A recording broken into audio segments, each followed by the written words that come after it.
નમસ્કાર વિદ્યાર્થી મિત્રો, ધોરણ 11 માં આપણે કોમર્સમાં આખરે પ્રવેશ મેળવી ચૂક્યા છે અને કોમર્સ એક એવી ફિલ્ડ છે મિત્રો કે જેમાં વિશ્વમાં 80% થી પણ વધારે લોકો આ ફિલ્ડ સાથે જોડાયેલા છે.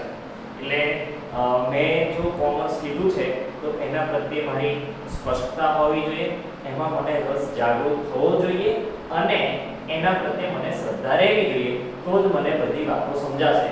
અધરવાઇઝ ગમે તેટલું અહીંયાથી સારું ભણાવવામાં આવશે તે છતાંય ખ્યાલ આવશે નહીં. એટલે જે મેં લીધું છે, જે મારે 2 વર્ષ ભણવાનું છે, એના પ્રત્યે મારી શ્રદ્ધા ડેવલપ થવી જોઈએ, તો જ બધી વાતો ખબર પડશે. એટલે આપણને એવું લાગતું હોય કે મારા 50% આવ્યા અને મારે કોમર્સ લેવું પડ્યું, જો 80% આવ્યા હોત તો સાયન્સ લેવું, પણ એવું નથી મિત્રો. કોમર્સ બહુ મોટી ફિલ્ડ છે. વિશ્વના બધા ધનાઢ્ય વ્યક્તિઓ, આપણે 1 થી 100 નું લિસ્ટ જોઈશું તો એમાં 60 થી 65% લોકો જે છે એ કોમર્સ સાથે સંકળાયેલા છે. રેડી ને? એટલે કોમર્સ એ બહુ મોટી ફિલ્ડ છે. હું તમને એક ઉદાહરણ આપું કે સાયન્સ વાળા જે છે મોટા મોટા એક્સપેરિમેન્ટ કરે છે, બરાબર? મોટી મોટી વસ્તુઓ, દવાઓ છે, જે આપણા જરૂરી હોય છે એ બધી વસ્તુ એ લોકો બનાવે છે, શોધે છે, એ લોકોને સેલ્યુટ છે, બરાબર? શોધે છે, પણ એ વસ્તુ બજારમાં લઈ જવાનું, એનું માર્કેટિંગ કરવાનું કામ કોણ કરે છે? કોમર્સ વાળા જ કરે છે. રેડી ને? એટલે કોઈ પણ ક્ષેત્ર હોય એમાં કોમર્સ હોય અને હોય. એટલે કોમર્સ એ બહુ જ અગત્યનો ભાગ છે અને એ આપણે પસંદ કર્યું છે, એના પ્રત્યે મારું ગૌરવ હોવું જોઈએ. ધોરણ 11 માં કોમર્સમાં નામાના ભૂતત્વના 2 ભાગ છે અને એમાં આપણે પહેલા ભાગમાં પહેલું ચેપ્ટર હિસાબી પદ્ધતિ અને તેના પારિભાષિક શબ્દોની આજે ચર્ચા કરવી છે. તો હિસાબી પદ્ધતિ એટલે શું? હિસાબી પદ્ધતિને કહેવાય મિત્રો નામું. એટલે નામું એટલે શું? નામાની શરૂઆત કેવી રીતે થઈ, નામું શું છે, એ બધી વાતોની આજે ચર્ચા કરવી છે.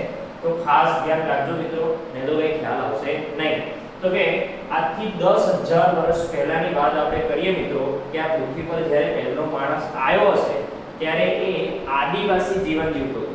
રેડી ને? એટલે ખોરાકની શોધમાં આમથી તેમ ભટકતો હતો.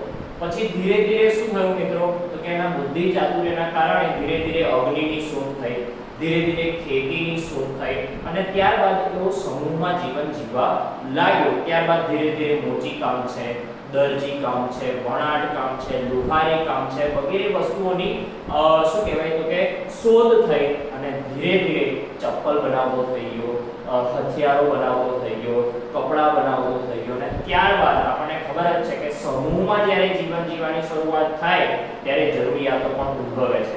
એટલે જરૂરિયાતો ઉદ્ભવી એટલે મોચી જોડેથી જેને ચપ્પલની જરૂર હોય, જેમ કે હું લુહાર છું અને હું હથિયાર બનાવું છું, તો હથિયાર જે છે એ મોચીને વેચીશ અને હું શું લઈ લઈશ? ચપ્પલ લઈ લઈશ. એ જ રીતે જો હું ખેતી કરું છું, મારા ખેતરમાં ઘઉં પાક્યા છે, મારે હથિયારોની જરૂર છે, તો હું મારા ઘઉં લુહારને વેચીને હથિયાર લઈ લઈશ. તો આ રીતે મિત્રો સાટા પદ્ધતિ, વસ્તુના બદલામાં વસ્તુ લેવાની, એટલે કે સાટા પદ્ધતિનો જન્મ થયો.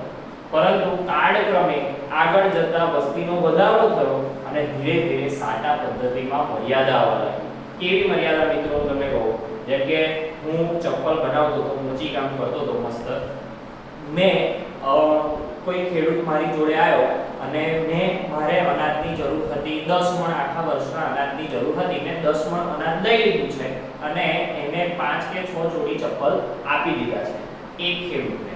હવે બીજો ખેડૂત મારી જોડે આવે, મને બીજું 10 મણ અનાજ આપવાની વાત કરે, મારી જોડે ચપ્પલ લેવાની વાત કરે, તો એને આપીશ નહીં. કેમ? કેમ કે મારે જે 10 મણ અનાજની જરૂર હતી ખેડૂત જોડેથી, એ મને મળી ગયું છે. એટલે પેલાને ચપ્પલ મળશે નહીં અને મળશે તો હું એની જે જરૂરિયાત છે એનો ગેરફાયદો ઉઠાઈશ. રેડી? એટલે એની જોડે વધારે અનાજની માંગણી કરી. એટલે આ રીતે મિત્રો જે છે એ સાટા પદ્ધતિમાં મર્યાદાઓ આવવા લાગી. તો તે વખતે કોઈ હોશિયાર વ્યક્તિ હશે તો એણે શું કર્યું હશે? તો કે બધી જ વસ્તુઓ જે છે એ કોઈ એક સ્થળે લઈને બેઠો હશે અને પછી વસ્તુનું વેચાણ શરૂ કર્યું હશે એવું લાગે છે. પણ તે છતાંય એમાં મર્યાદાઓ તો હતી. ત્યારબાદ આ મર્યાદાને દૂર કરવા સર્વસ્વીકૃત માધ્યમ તરીકે નાણાંનો ઉદ્ભવ થયો. રેડી ને મિત્રો? એટલે બજારમાં નાણું આવ્યું એટલે પહેલા વસ્તુના બદલામાં વસ્તુ લેતા હતા, હવે નાણાંના બદલામાં જે છે એ વસ્તુ લેવાની શરૂઆત થઈ અને ત્યારબાદ મિત્રો જે વસ્તુ લેતા હતા એવું તો ના બને કે બધા નાણાં આપીને જ પૈસા લઈ જાય વસ્તુ લઈ જાય, બરાબર ને? તો કે એમાં પણ એક મર્યાદા આવી કે શાક પર ધંધો થવા લાગ્યો. તો શાક પર ધંધો થાય મિત્રો તો એને લખવું પડે, એને યાદ રાખવું પડે. તો પહેલા શરૂઆતમાં કાગળ હતા તે દિવાલો પર ચોક વડે કે કોલસા વડે લખવાની શરૂઆત થઈ. કાળક્રમે સમય જતાં વ્યવસ્થિત લખાણથી રજૂ થયું, એને નામું કહેવામાં આવે છે, બરાબર? એટલે નામું એ મિત્રો આજકાલનો ઇતિહાસ નથી, નામું એ પહેલેથી હજારો વર્ષોથી છે, બરાબર ને? એટલે નામું એ આ રીતે જે છે એ અસ્તિત્વમાં આવ્યું છે.